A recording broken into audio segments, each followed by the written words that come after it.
이 시간 말씀 함께 보도록 하겠습니다. 마태복음 20장 29절로 34절의 말씀입니다.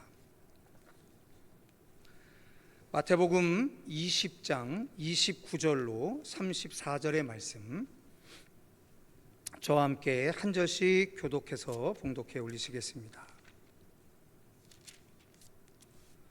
제가 먼저 읽겠습니다. 그들이 여리고에서 떠나갈 때에 큰 무리가 예수를 따르더라.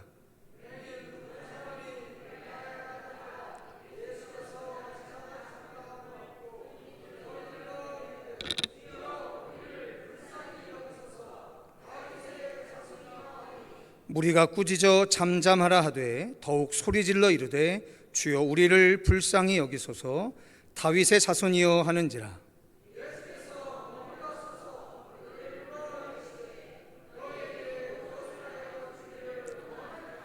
이르되 주여 우리의 눈뜨기를 원하나이다. 예수께서 불쌍히 여기사 그들의 눈을 만지시니 곧 보게 되어 그들이 예수를 따르니라. 아멘.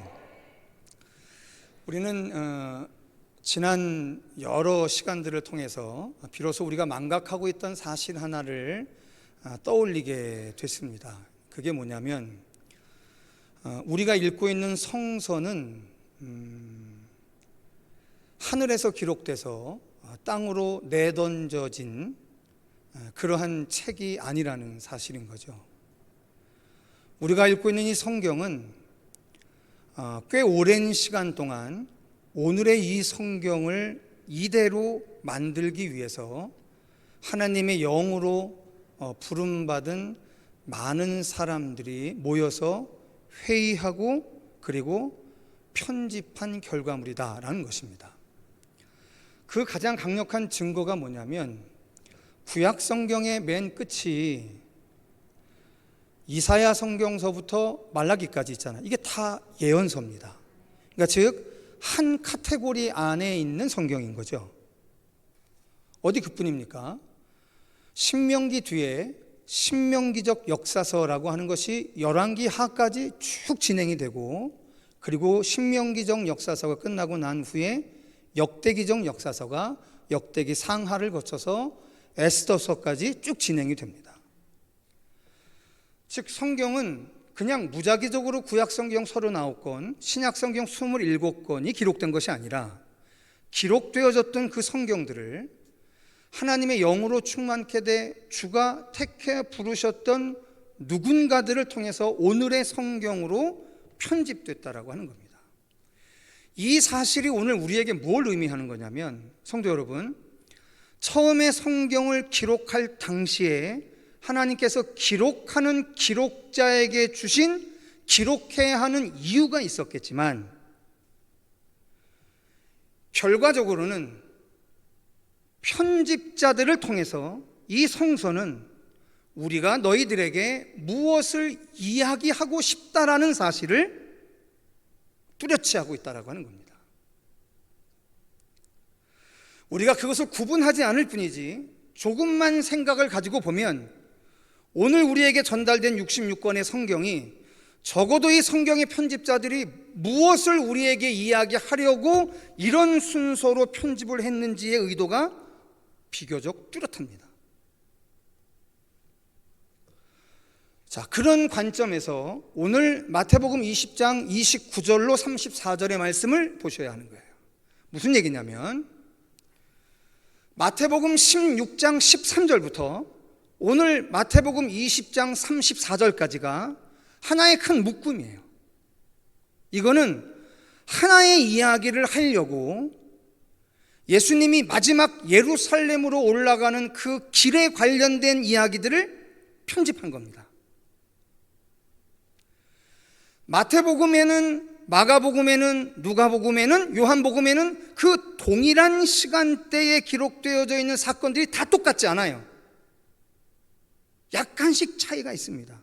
그 이유가 뭐가 있느냐면 마태복음의 저자나 마가복음의 저자나 누가복음의 저자나 요한복음의 저자가 각각이 그 기사들을 기록할 때 중점하고 있는 뜻이 달랐기 때문인 거예요. 그렇다면 마태복음 20장 29절로 34절 안에 있는 이 마지막 기록은 도대체 어떠한 목적하에 기록되어진 사건일까? 이거에 주목하면 오늘 이 성경의 말씀이 비교적 분명하게 나타나게 됩니다. 제가 드리려고 하는 말씀은 소경이 눈을 뜨는 이야기를 하려고 이 글이 기록된 게 아니라는 겁니다. 성경의 이 거룩한 의도에 대해서 눈을 감고 성경을 토막토막 보게 되면 이건 단순히 믿음으로 네가 눈을 떴다라고 하는 기적에 초점이 맞춰지게 되는데, 그건 이것이 기록되어진 의도와는 전혀 상관없는 이야기예요. 제가 왠지 말씀을 드리겠습니다. 디메오라고 하는 사람의 아들이 있었습니다. 그래서 히브리어에서는 그 아들이라는 뜻을 갖고 있는 것이 바이죠, 바. 우리가 맥도날드 이야기할 때 원래 그 맥도날드 할 때 맥이라고 하는 게 더 선의 뜻이잖아요. 그러니까 도날드의 후손이라는 뜻이잖아요. 맥가이버 하면은 가이버의 후손, 이런 뜻이죠. 이게 우리식의 표현이 아니다 보니까, 자, 그러면 바디메오, 디메오의 아들. 근데 정확치는 않습니다. 마태복음의 기록이나 평행 본문인 마가복음의 기록이나 누가복음의 본문을 봐도 이 바디메오가 나면서부터 소경이었는지 어떠한 특정한 사건 때문에 소경이 되었는지는 기록을 안 하고 있습니다. 그런데 분명한 건 소경이에요. 자, 그런데 분명한 사실은 디메오의 아들인 바디메오가 소경이 되었다라고 하는 이유 때문에 그는 그 디메오라고 하는 아버지의 집에서 쫓겨나서 거지 생활을 하고 있었던 것 같습니다. 이유는 어디에 있냐면, 그때 당시는 여러분들이 오늘 생각하는 것보다 훨씬 심각한 생각을 아무렇지도 않게 생각하던 시절이었거든요. 눈이 멀었다라고 하는 건 저놈의 죄 때문인지 그 부모의 죄 때문인지는 모르지만 하나님 앞에 씻을 수 없는 치명적인 죄악의 결과라고 생각하던 시절이었어요. 그런데 아버지 디메오로부터 버림받은 것을 보니까 아버지는 자기 아들이 소경이 된 사실에 대해서 자기의 죄가 아니라 자기 아들의 죄 때문에 그렇게 태어났다라고 말하고 싶어 그 아들을 집 바깥으로 쫓아낸 거겠죠. 그래서 거지 생활을 하고 있었던 겁니다.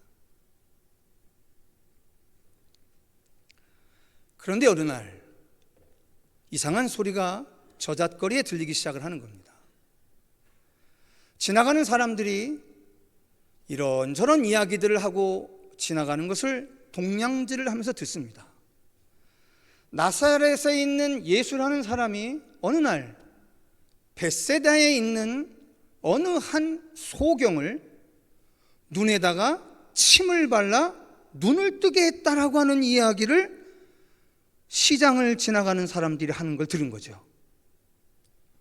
남 얘기 같지 않았겠죠. 자기가 소경이었기 때문에. 그런데 조금 있다 보니까 저 북쪽 지방에 있는 벳세다 사람이 아니라 자기와 직선거리로 한 25km 정도밖에 떨어지지 않는 예루살렘 어디에선가 나면서부터 소경된 사람이 있었는데, 어느 날 예수가 눈에다가 진흙을 바르고 실로암 물가에 가서 눈을 씻으면 눈이 낫겠다라고 이야기하자 그렇게 하고 눈이 나았다는 얘기가 들렸던 거죠. 그런데 이 두 가지의 소경이 나왔다라고 하는 이야기가 자기가 동냥질하고 있었던 여리고 이 저작거리를 지나다니는 사람들이 하는 이야기들을 눈이 먼 채 듣고 있었던 겁니다. 그런데 어느 날 그 예수가 자기 동네를 지나간다는 소리를 들은 거예요. 그러니 이 바디메오는 다른 사람하고는 조금 다른 간절함이 있었을 겁니다. 자, 그런데 고민이 있어요. 성경은 기록해 놓지 않지만 우리가 조금만 면밀히 보다 보면 이 바디메오의 고민이 있습니다. 그게 뭐냐면 이 사람은 지금 충분히 동냥질을 하면서 먹고 살 만큼 동냥질에 익숙한 인생이에요. 무슨 얘기냐면 제가 예전에 한번 말씀드린 적이 있었는데요. 여러분들이 어느 날인가 예루살렘을 가시게 되면 예루살렘 성전 주변을 분명히 관광하시게 될 텐데 그 예루살렘 성전 주변을 돌아다니시다 보면요, 거지들이 얼마나 많은지 몰라요. 그런데 그 거지들이 우리나라의 거지라고 생각하시면 안 됩니다. 얼마나 소리를 버럭버럭 지르면서 돈 달라는 줄 아십니까? 그리고 돈 달라고 했는데 돈을 안 주고 그냥 지나가잖아요. 욕을 해야 됩니다. 그리고 저주를 해야 됩니다. 그건 유대인들 공동체에 수천 년간 내려왔던 이 가난한 사람들을 향한 하나님의 우선적인 은혜에 대한 아주 오래된 관념이 있어요. 즉 가난한 자를 공개하지 않거나 가난한 자를 저주할 때 하나님이 그를 저주한다라고 하는 아주 깊은 신념들이 있거든요. 그래서 유대인 거지들은요, 대단합니다. 무슨 말씀이냐면 바디메오는 고민이 하나가 있어요. 만일 내가 눈을 뜨게 되면 나이가 몇 살인지는 모르겠지만 꽤 동냥질에 익숙해서 살아가던 내 인생이 눈을 뜨게 되면 더 이상 동냥질을 할 수가 없게 될 겁니다. 어쩌면 단순히 먹고 사는 것만을 놓고 이야기하자면 그냥 평생 이대로 동냥질을 하고 살아가는 것이 그렇게 불리한 선택이 아니인 거죠. 그러니까 더더군다나 자기가 눈을 뜨기 위해서 예수에게 그것을 간청하려면 소경이라고 하는 저주받은 인생은 절대로 정상인이 걸어가는 그 지역에 가까이 갈 수가 없었거든요. 그래서 그 정상인에 가까이 가서 자기가 소리를 지르게 되면 자기가 이제껏 먹고 사는데 돈을 제공해줬던 정상적인 사람들의 동냥질을 이제는 더 이상 받지 못할 위험도 있는 거예요.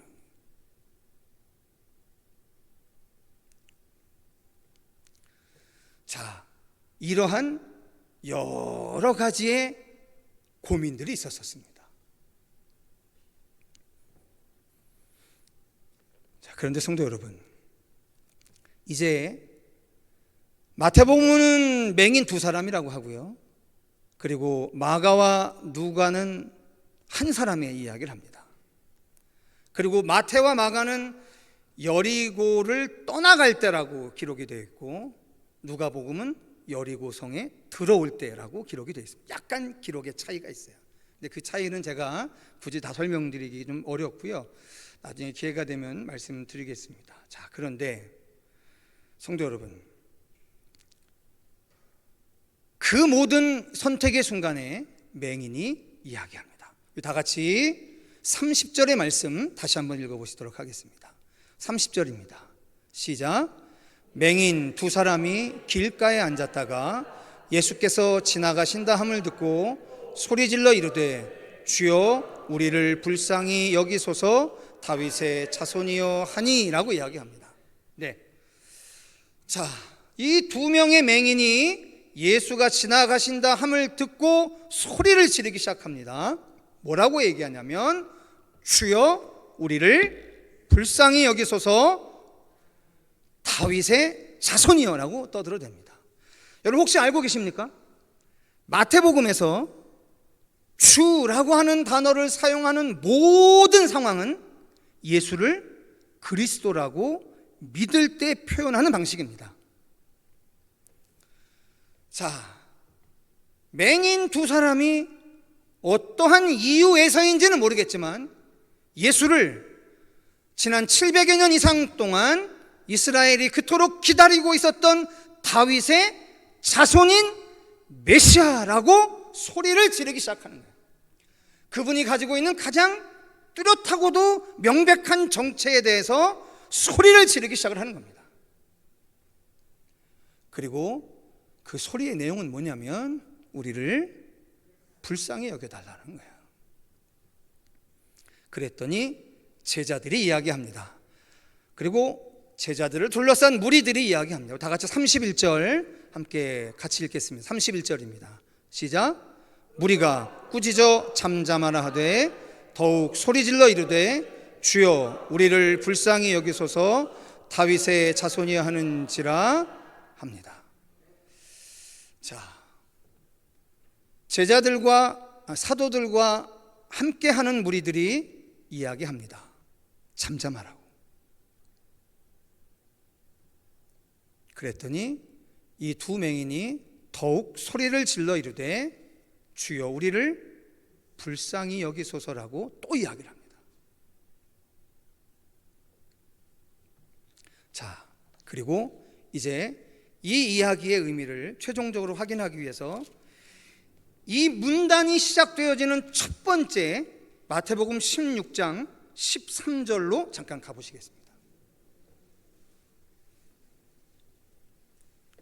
마태복음 16장 13절의 말씀입니다. 자, 마지막 예루살렘으로 가는 길에 있었던 일들을 기록한 마태복음 16장 13절부터 오늘 20장 34절까지 이게 한 문단이에요. 같은 이야기를 하려고 묶어놓은 겁니다. 자, 13절 읽겠습니다. 시작. 예수께서 빌립보 가이사랴 지방에 이르러 제자들에게 물어 이르되 사람들이 인자를 누구라 하니, 계속합니다. 이르되 더러는 세례 요한, 더러는 엘리야, 어떤 이는 예레미야나 선지자 중에 하나라 하나이다. 15절 이르시되 너희는 나를 누구라 하느냐. 16절 시몬 베드로가 대답하여 이르되 주는 그리스도시요 살아계신 하나님의 아들이시니이다. 할렐루야. 자, 마지막 예루살렘으로 걸어가는 그 첫 기사의 사건을 무엇으로 마태는 기록하고 있냐면 시몬 베드로를 통해서 예수가 누구인지에 대한 고백으로부터 시작을 합니다. 시몬 베드로는 아주 명확하게 이야기합니다. 주는 그리스도시요 살아계신 하나님의 아들입니다 라고 이야기를 해요. 그러자 여러분 잘 아시는 것처럼 예수께서 이 베드로를 축복합니다. 뭐라고요? 내가 천국 열쇠를 내게 주리니 내가 땅에서 무엇이든지 매면 하늘에서도 매일 것이요 내가 땅에서 무엇이든지 풀면 하늘에서도 풀리리라. 이렇게 축복합니다. 자, 그리고 말입니다. 이제부터 그때부터 오늘 20장 34절까지 하나의 이야기를 하려고 쭉 진행이 됩니다.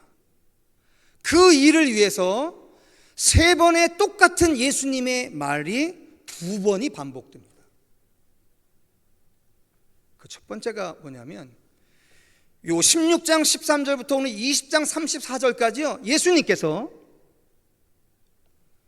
자신을 따라 마지막 예루살렘 길을 따라 올라가는 제자들과 무리들에게 당신들이 이번 예루살렘 길에서 당신이 당할 순환과 고난과 십자가의 죽음에 대한 이야기를 세 번을 이야기해요.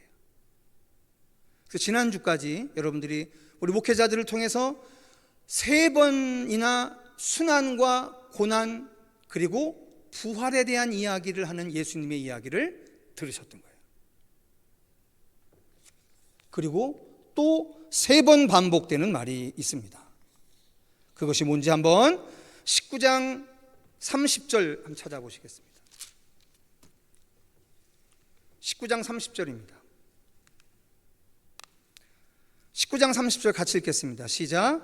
그러나 먼저 된 자로서 나중되고 나중된 자로서 먼저 될 자가 많으니라. 이렇게 얘기합니다.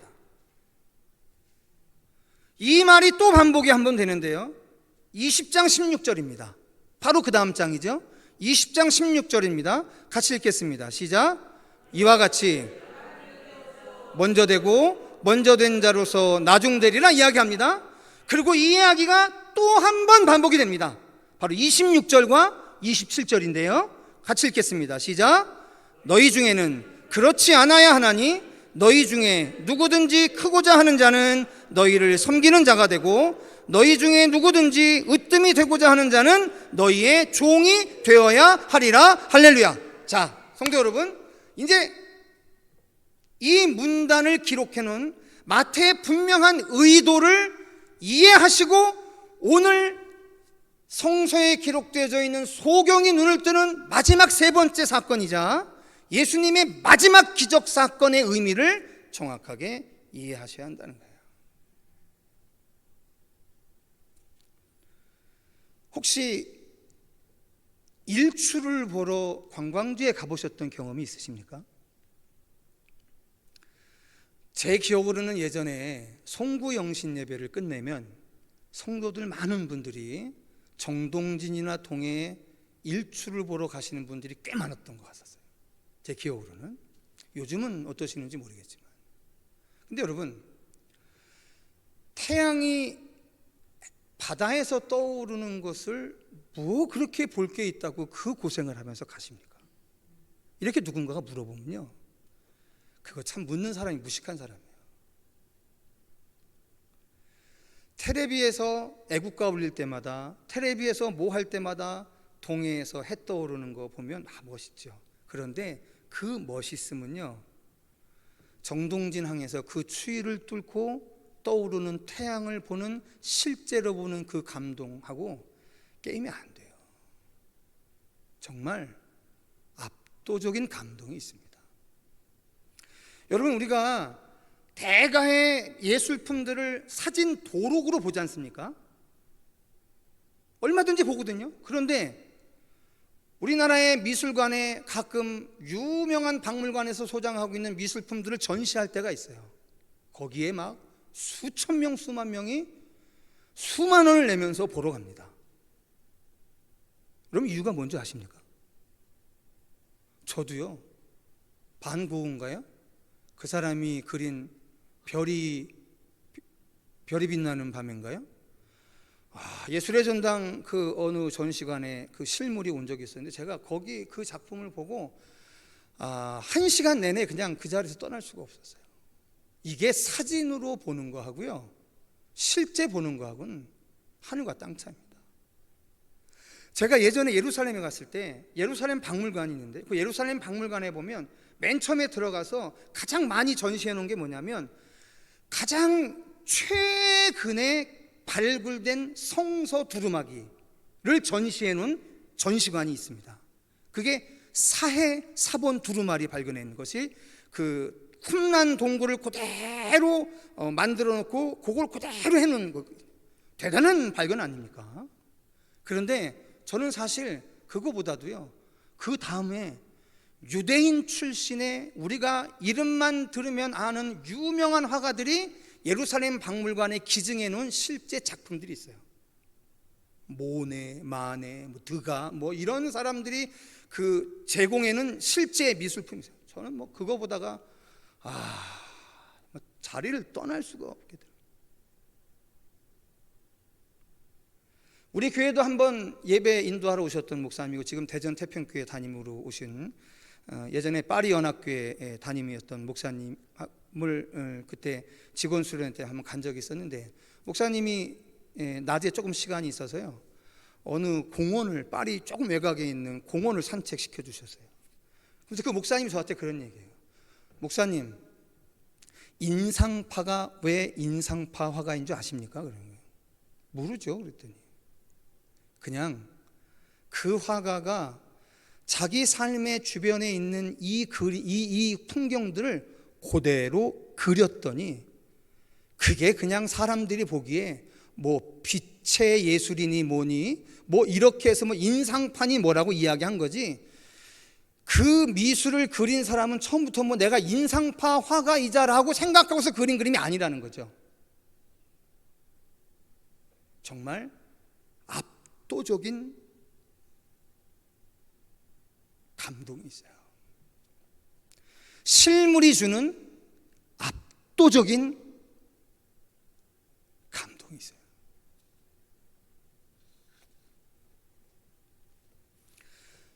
이렇게 이야기하고 있는 예수님의 반복된 이야기에도 불구하고, 이 사건 바로 직전에 세베대의 아들 야고보와 요한의 어머니가 예수님을 찾아옵니다. 그래서 예수님이 물어요.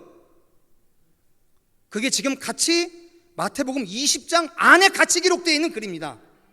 그때 예수님이 자기에게 다가온 세베대의 아들 야고보와 요한의 어머니의 질문에 대해서 예수님이 말해요.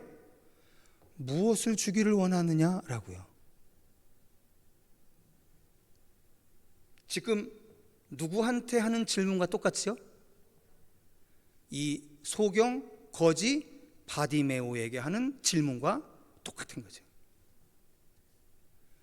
그랬더니 야고보와 요한의 어미가 대답을 합니다. 큰 소리로. 주님, 당신이 이번에 예루살렘에 올라가서 정권을 차지하게 되면 내 아들 야고보와 요한을 당신의 오른편 왼편에 앉혀주십시오라고 이야기한 거예요. 그 이야기를 듣고 주님이 먼저 된 자가 나중되고 나중된 자가 먼저 된 자라고 하는 마지막 세 번째 이야기를 반복한 거예요. 그리고 그 글의 연장선의 맨 끝에 소경 바디메오의 이야기를 기록하면서 자기가 이 예루살렘으로 올라가는 길 가운데 전하려 했던 가장 핵심적인 교훈 하나를 마무리 짓는 거예요. 주는 그리스도시요 살아계신 하나님의 아들입니다 라고 고백했던 베드로는 출발이 훌륭했습니다. 그와 함께 있었던 야고보와 요한, 나머지 사도들의 출발도 참 훌륭했습니다.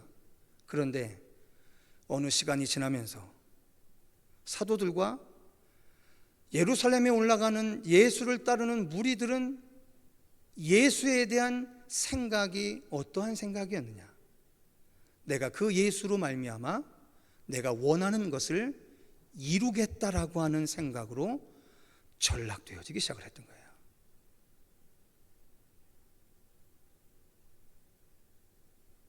마치 우리들처럼 말입니다.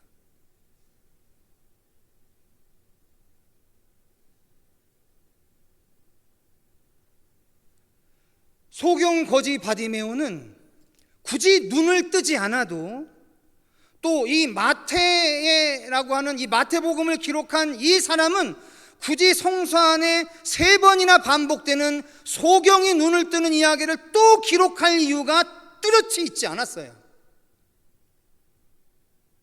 그런데 왜 이 이야기를 마지막 예수님의 이적의 사건으로 이 마지막 예루살렘 올라가는 바로 직전에 기록해 놓았느냐? 이런 거죠.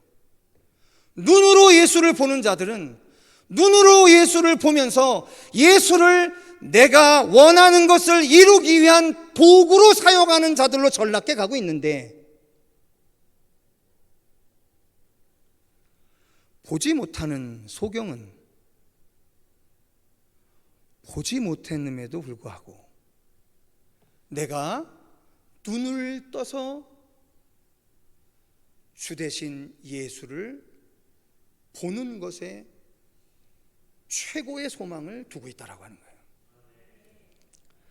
근데 성도 여러분, 우리 이제 아는 거 있잖아요. 예수가 하나님의 아들이고 예수가 하나님이라고 하는 사실을 안다는 게 어떤 건지 알잖아요. 모르세요, 아직도? 여러분, 예수가 하나님의 아들이라고 하는 사실을 알게 되면 그때부터 어떻게 바뀌어지냐면요, 죄송합니다, 성서에 기록되어서 사실 드리는 말씀이에요. 여러분 재산을 다 팔아 사도들의 발 앞에 놓고 각자의 필요에 따라 나누어 주셔야 해요.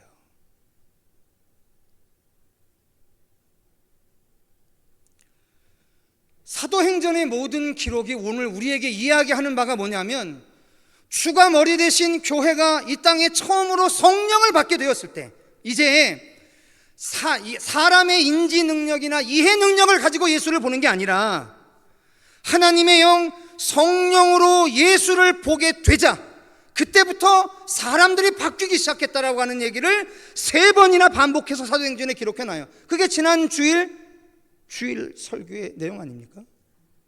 그게 뭐냐면 자기의 모든 소유를 팔아 각 사람의 필요에 따라 나누어 줬다. 이것을 속이는 아나니와 삽비라는 죽임을 당했다. 여러분, 하나님의 영광을 본다라고 하는 게 뭐냐면요, 죄송합니다 이런 표현에서 세상적으로는 망하는 거예요.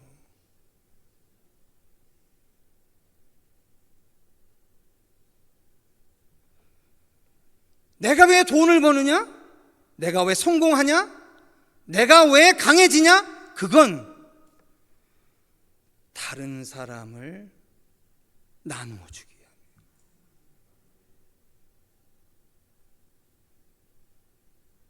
그런데 본다고 하는 사도들은 3년 동안 예수와 먹고 자고 그렇게 했었지만 결국 그들은 예수님이 정권을 잡으면 영의정이 될까 좌의정이 될까 우의정이 될까 그것을 논하는 자들로 전락해가고 있었습니다.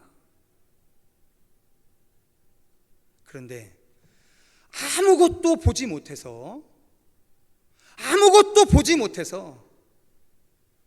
보게만 해달라고 하는 그는 마태복음에는 기록되어 있지 않지만 마가복음과 누가복음에는 이 바디메오가 예수가 눈을 뜨게 하자 예수에게 다가갈 때 어떻게 다가가냐면 자기가 입고 있었던 외투를 집어던져. 여러분, 그지에게 외투가 어떤 의미죠? 전부, 사막은 낮에는 무지무지하게 뜨거운데 반대로 저녁에는 견딜 수 없이 춥습니다. 그지에게 외투는 생명이에요. 그걸 벗어던지고 예수에게 다가갔고 예수가 묻습니다. 무엇을 원하느냐고. 내가 너에게 뭐 해주기를 원하느냐고. 요한의 어머니는, 야고보의 어머니는 내 아들을 당신의 오른편 왼편에 앉혀달라고 이야기했는데 바디메오는 눈을 떠 당신을 보게 해달라고 이야기해요. 그리고 그 소원이 이루어지자 예수를 따라갔다라고 이야기합니다. 마태하고 마가복음 말고요, 누가복음은 이 사건 기록 바로 그 이후에 잘 아시는 것처럼 삭개오라고 하는 사람에 대한 이야기를 누가복음 19장에 기록해 놉니다. 여러분, 삭개오가 누구죠? 부자였습니다. 근데 어떻게 부자가 된 사람이죠? 세관이죠. 세리죠. 근데 여러분, 삭개오라는 단어의 뜻이 뭐죠? 삭개오라는 단어 뜻이 뭐죠? 공정, 정의라는 뜻을 갖고 있는 거예요. 여러분, 그 삭개오라고 하는 이름은 어떤 뜻이냐면 공정, 정의라는 뜻을 갖고 있는 히브리어예요. 세상은 자신을 그렇게 이야기하는데 전혀 부끄러움이 없습니다. 내가 오늘 살아가는 이 방식이 나는 공의롭고 정의롭다라고 이야기하는데 한치의 부끄러움이 없어요. 그런데 그 삭개오가 예수를 만났습니다. 예수를 만나자 삭개오가 어떻게 변하냐면 내 갖고 있는 재산의 반을 가난한 자에게 나눠주고 내가 토색한 사람들의 것을 4배나 갚겠다라고 이야기합니다. 그 많은 사람들이 얘기하더라고요. 그렇게 하면 그 목사님, 삭개오에게 반은 남았네요. 토색한 것에 4배를 나눠준다고 했으면 여러분, 잘라낸 반은 무작위로 나눠주는 거고 토색한 것에 4배를 갚는 건 자기에게 실제적인 피해를 본 사람에게 갚은 거죠. 그러니 삭개오는 자기가 가진 모든 것들을 다 내놨던 거예요. 그 삭개오 또한 여리고에 있는 사람입니다. 자, 말씀을 정리하겠습니다. 먼저 된 자가 나중되고 나중된 자가 먼저 되는 것, 이것이 죄송한 말씀이지만 믿음의 삶 안에서 지금도 뚜렷하게 재현되는 일들입니다. 만일 말입니다, 우리가 갖게 된 것을 가지고 싸움을 하게 되면 우리는 정말 비참해질 겁니다. 우리가 소유하게 된 것을 목숨처럼 지키려고 하면 정말 안타까워질 겁니다.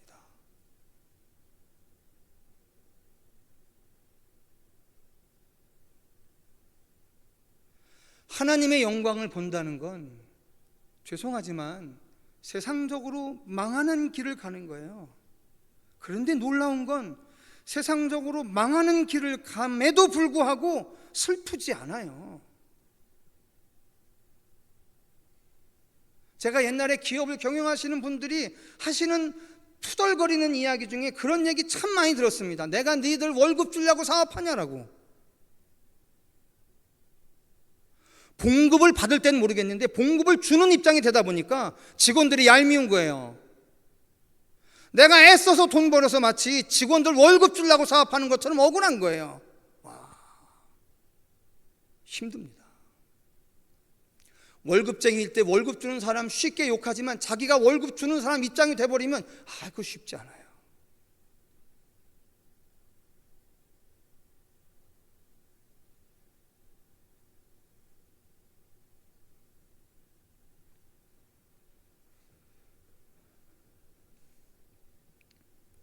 오늘 예수가 우리에게 어떠한 분이십니까? 조금 잘해서 열심히 해서 나의 부족을 채워주시는 그런 공급자이십니까? 예. 이제는 조금 하나님의 영광을 깊이 받으면서요, 우리가 오늘 삶의 푯대들이 바뀌어져 갔으면 좋겠습니다. 오늘도 제가 보니까 새벽부터 저녁 늦게까지 꽤 수고하신 분들이 많으신 것 같아요. 내일 권사회 수련회를 준비하시느라고 애쓰시는 것 같습니다. 왜 이런 짓을 해야 되는지 모르겠습니다. 그죠? 우리도 부족해 죽겠는데, 우리 것도 내 코가 석자인데 많이 힘드셨을 겁니다. 많이 귀찮기도 하실 거고요. 근데 성도 여러분, 이게 섬기는 일이잖아요. 예. 우리 교회에 권사회 회장님이 있기 때문에 그걸 빌미로 섬기는 거잖아요. 제가 임원을 하면서 한 가지 분명히 알게 된 사실이 있습니다. 임원이 되니까 그 자리에서 자리값을 하느라고 어쩔 수 없이 해야 하는 일들이 있어요. 근데 임원이 되기 전에는 굳이 그런 거 일 안 하고도 얼마든지 살아도 아무 문제 없었어요. 근데 지나고 보니까 똑같은 삶을 살았는데 나에게 걸맞은 핑곗거리가 생겼을 때 그거 도망가지 않고 잘 감당한 그 삶들이 남을 섬기는 열매로 맺어져 가는 것 같습니다. 너무 잘하셨습니다. 그리고 내일 우리 청계열린교회 권사회에 우리 성도들의 귀한 섬김 때문에 우리 지방에 섬기는 교회, 거룩한 기도자로 낙타무릎을 세우신 권사님들이 이곳에서 다시금 그 심령이 부흥되어져서 각자 섬기는 교회로 돌아가 당신이 섬기는 교회의 주의 종과 교회 모든 일들을 힘있게 섬겨내는 부흥의 역사가 이 자리로부터 일어날 수 있기를 축복합니다.